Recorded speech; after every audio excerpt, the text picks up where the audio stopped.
Ardi!" teriakku yang bersiap berlari keluar, namun tertahan oleh suara dari belakangku. "Apaan? Masih ngantuk nih?" Tiba-tiba suara Ardi terdengar tepat di tempat tidurnya yang sebelumnya kosong. "Lah, tadi kamu kemana?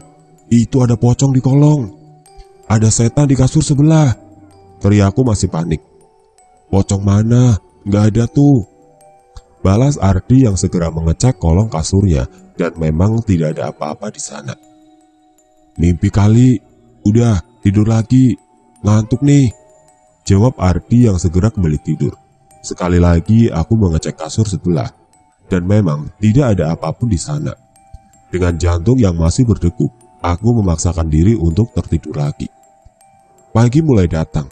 Matahari masuk melalui jendela, menerangi seluruh ruangan. Namun sepertinya aku bangun kesiangan.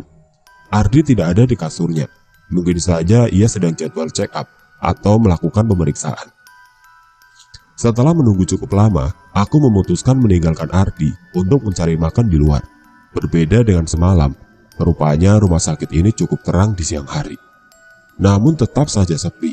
Mungkin memang tenaga medis di sini banyak diperbantukan di rumah sakit lain yang sedang membutuhkan bantuan tenaga untuk menanggulangi pandemi. Kota Pati memang cukup kecil. Aku berkeliling menghabiskan waktu sebelum berencana kembali ke rumah sakit. Cukup lama waktu kuhabiskan untuk menemukan kuliner favorit di kota ini yang bernama nasi gandul. Rasanya lumayan puas ketika aku berhasil menemukannya. Tanpa terasa, azan maghrib terdengar dari Masjid Agung di sebelah barat alun-alun Pati. Aku mampir sebentar ke sebuah warung di dekat sana, memesan nasi bungkus untuk dimakan malam nanti di rumah sakit. Mobil angkutan umum berwarna biru menurunkanku lagi tepat di depan rumah sakit. Kali ini aku tidak canggung.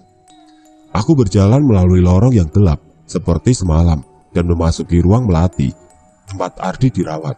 Tapi Ardi belum juga terlihat di tempat tidurnya. Sambil menunggu, aku menghabiskan makanan yang aku bawa dan membersihkan diri di kamar mandi pasien.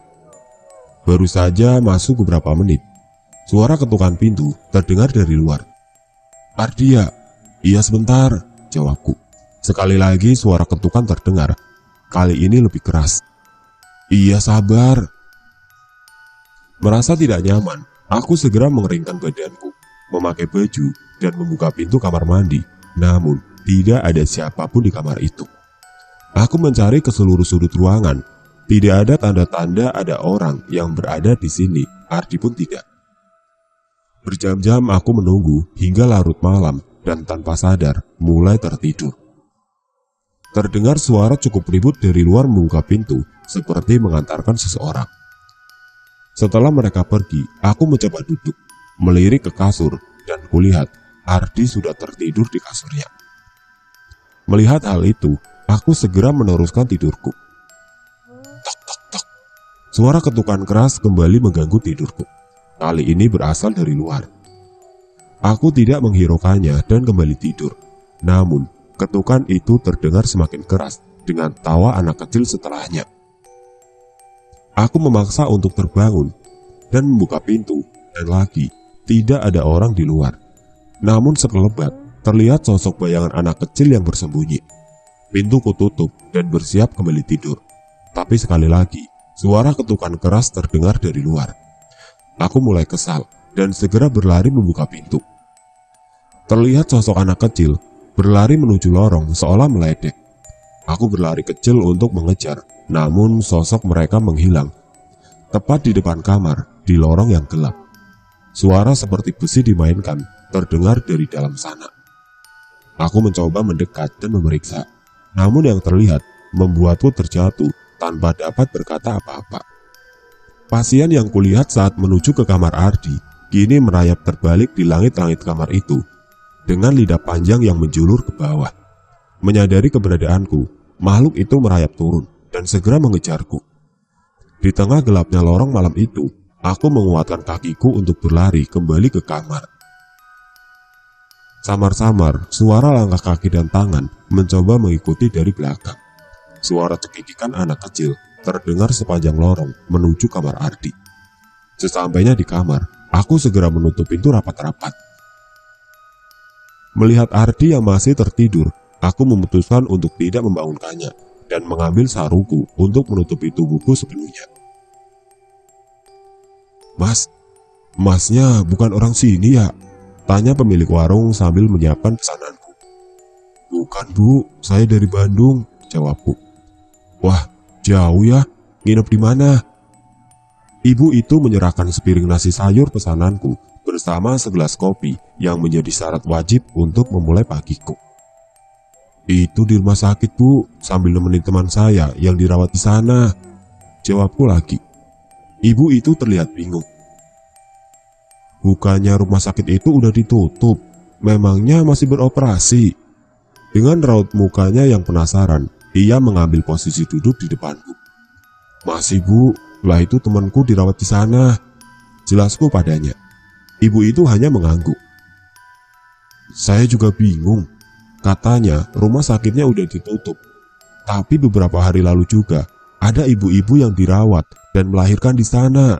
Ada ambulan dan mobil juga yang nungguin," cerita ibu itu.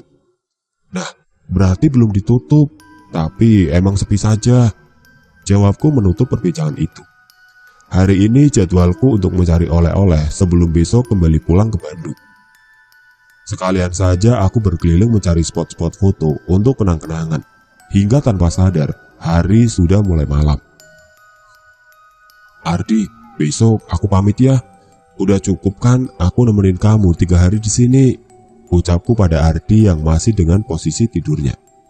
"Iya, terima kasih ya. Malam ini tidur yang nyenyak, biar di jalan gak kecapean," balasnya. "Tenang, tapi habis aku pulang, ada yang nungguin kamu lagi gak?" tanyaku. "Banyak, santai saja. Banyak yang nunggu di sini," jawabnya. "Ya sudah, aku istirahat. Aku juga mau tidur," ucapku sambil menyiapkan sarungku. Sebelum sempat tertidur, Ardi mengubah posisinya dan melongokkan kepalanya ke arahku yang tidur di bawah. "Malam ini jangan keluar kamar ya. Apapun yang terjadi, jangan keluar," ucap Ardi. "Emang kenapa?" tanyaku penasaran. Namun Ardi tidak menjawab dan segera tertidur. Aku tidak memperdulikan lebih jauh. Toh tidak mungkin juga aku keluar malam-malam. Segera aku menarik sarungku dan tidur. Seperti suara dinding yang dipukul, terdengar suara dari luar kamar. Aku yang masih terlelap dalam tidur merasa terganggu. Sekali lagi, kali ini suara itu terdengar menabrak pintu. Aku mencoba mengecek, namun segera teringat perkataan Ardi untuk tidak keluar. Dari celah kaca pintu, aku mengintip apa yang terjadi di luar, namun tidak begitu jelas. Hanya terlihat di luar begitu ramai. Saat aku mendekatkan wajah ke pintu, suara pintu yang tertabrak sesuatu terdengar sekali lagi.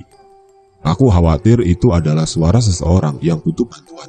Spontan aku membuka pintu itu, dan benar, lorong rumah sakit itu saat ini dalam kondisi ramai. Bukan ramai oleh sosok manusia, melainkan puluhan pocong yang tersebar di sepanjang lorong. Sekali lagi aku merasa panik. Namun tiba-tiba Ardi muncul berdiri di belakangku. "Udah dibilangin jangan keluar," ucap Ardi yang segera menutup pintu dan kembali ke kasurnya, seolah terbiasa dengan hal itu. Aku tidak mampu berkata-kata. Terlalu banyak pertanyaan di kepalaku, sehingga entah tidak tahu mana yang harus aku tanyakan, hingga akhirnya aku memutuskan untuk tidur menyusul Ardi. Pagi mulai datang. Seperti biasa, Ardi sudah tidak ada di kasurnya. Namun karena sudah berpamitan semalam, aku segera membereskan barangku dan meninggalkan rumah sakit ini. Sama seperti sebelumnya, tiap pagi rumah sakit ini selalu sepi, seolah tidak ada siapapun di sana. Tapi sepertinya tidak begitu.